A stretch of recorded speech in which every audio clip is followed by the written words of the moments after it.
à tout le monde, merci d'être venus nombreux. Merci au modèle, à sa tête, le président Sététis. Le président m'a dit, quand tu vas faire ton témoignage, il ne faut pas venir jouer la comédie. Moi, je ne vais pas durer comme quand je venais en France, j'ai fait 8 mois sur la route pour venir. Mais quand même, je vais vous parler un peu. Je suis Ayamé, artiste comédienne, transfuge de la grande série à succès Ma Famille.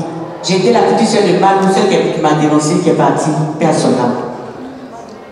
En 2010 ou 2011, comme il y avait la guerre au pays, il n'y avait pas de visa et autres. Je ne sais pas si tout le monde a vu dans les journaux, j'avais été mal opéré par un médecin suite à une appendicite. Il m'avait charcuté, il avait bu ce jour-là, il a perforé mes intestins, je ne sais pas s'il a fait choukouille avec ça ou bien bébé sous.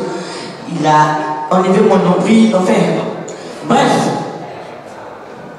Donc comme il n'y avait plus les médecins, il n'y avait plus de médecins, mais les médecins même me demandaient d'aller en Europe, dans des stands plus spécialisés, parce que vraiment, si je restais en Côte d'Ivoire, j'allais mourir. Comme je ne voulais pas mourir, il y avait des personnes qui ont dit qu'ils organisaient des voyages.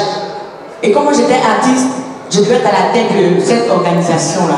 Nous sommes partis un soir à l'aéroport de Côte d'Ivoire. C'est moi-même qui ai permis aux autres là, on était une trentaine, qui leur ont permis de passer.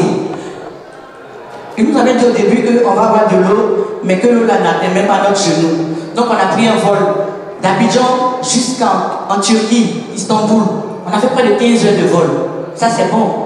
Arrivé en Turquie, on a fait 3 mois, on vivait en communauté, au moins 50 personnes. Mais je vous assure que c'était les Ivoiriens qui étaient les plus nombreux dans la maison, avec des Maliens, autres pays.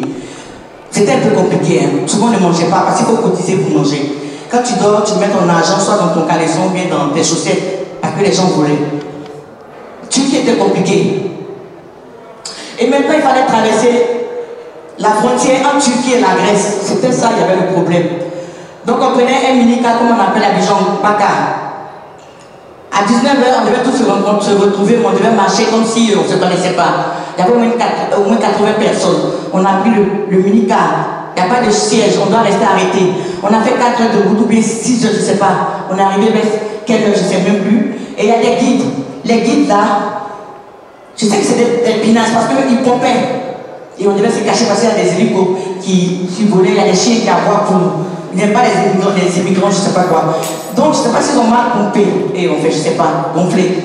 Donc on est tous montés on est au moins 80 dans les pinasses. Et quand il a démarré, on était dans l'eau, on partait. Bon, malgré qu'ils avaient les pagaies là, ils avaient aussi un moteur. Arrivé au milieu, bon, nous on appelle les faux blancs, mais je ne vais pas dire leur nom quoi. Comme il faisait enfin ils se bousculaient et autres, donc ça chavirait, on est tous restés dans l'eau. Il y en a qui rentraient en bas, on voyait ces moments de tête, ils criaient même Ayamé, ils sont morts. On n'a pas pu les trucs. Moi, mais j'étais dans l'eau, je ne savais pas nager. Il y a un jeune là, c'est lui qui m'a tiré jusqu'à là. Donc il y avait un gars dessus qui a dit non, il faut la laisser dans l'eau, donc ils m'ont poussé, je suis retombé. Bon, quand je venais, le ministre de la culture qui était Bandama, il m'avait donné une enveloppe, donc j'avais caché mon argent. Comme on dit, enlève tes chaussures, j'enlevais, enlève tes chaussettes pour remonter. J'enlevais, oh l'enveloppe pour ça fait mal, l'enveloppe est restée dans l'eau. Donc, ils m'ont remonté. Ils nous ont mis dans leur cargo, ils nous ont frappés. On nous a déshabillés. Ceux qui sont morts, les parents, c'est presque les enfants de prêche civil, la plupart. Mais les parents, au jour d'aujourd'hui, ils ne savent pas que leurs parents, leurs enfants sont morts. Après, on devait traverser le désert, les sables mouvants. Il y a des gens, je sais pas si c'est sables mouvants. Mais quand tu marches sur quelque chose, tu disparais, c'est ta main, on voit. Il y en a qui sont vivants encore. Par exemple, si je mens, que je ne sais pas. Une fois, il y a un même qui m'a reconnu, il a dit Ayamé, tu es vivante. Et il a dit à présent, ce que je vous ai expliqué là. Voilà un survivant. Il y a une qui a un problème, elle est mariée. Donc je ne peux pas raconter des histoires. J'ai fait 8 mois, 3 mois en Turquie, 5 mois en Grèce. Et je ne vais pas. Moi j'ai longue vie même. Je sais, ça c'est miraculeux. Parce que quand les gens meurent devant toi, quand tu les vois, jusqu'aujourd'hui, souvent je suis les plus, je pense à ça. Donc quand on parle de l'immigration là, je me sens très concernée. Moi je suis venue, c'est l'immigration sociale. Je suis venue pour mes soins. Je ne suis pas venue, genre truc. On n'a pas fini encore. Les médecins d'ici me disent, quand ils ouvrent mon ventre, j'ai fait 7 opérations ici en France. J'ai fait 12 opérations à Abidjan. Ça fait plus de 15 opérations que moi j'ai subies. Moi que vous voyez là. Je suis venue en immigration, voilà. Mais c'est pour mes soins.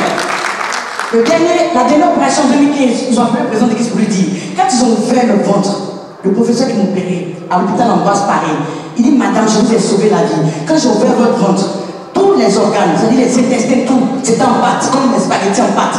Il dit, madame, j'essaie de séparer, vous venez de loin. Le Dieu que vous priez, continuez de le prier. C'est ce qu'il m'a dit. Donc c'est pour vous dire que souvent l'immigration, ça parce que les gens veulent venir faire mal en France. Moi, j'étais trop bien. J'étais trop bien. Mais il fallait que je vienne parce que les médecins avaient peur de m'opérer parce qu'ils disent que les journalistes, ils parlent de moi, je parle dans les journaux. Et moi, je parle des médecins qui m'ont mal opéré. Donc, ils avaient peur. Donc, c'était pour ça que j'ai traversé l'océan, tout et tout. Tous sont restés peu à leurs âmes. Merci beaucoup. Ça y a été la de la communication.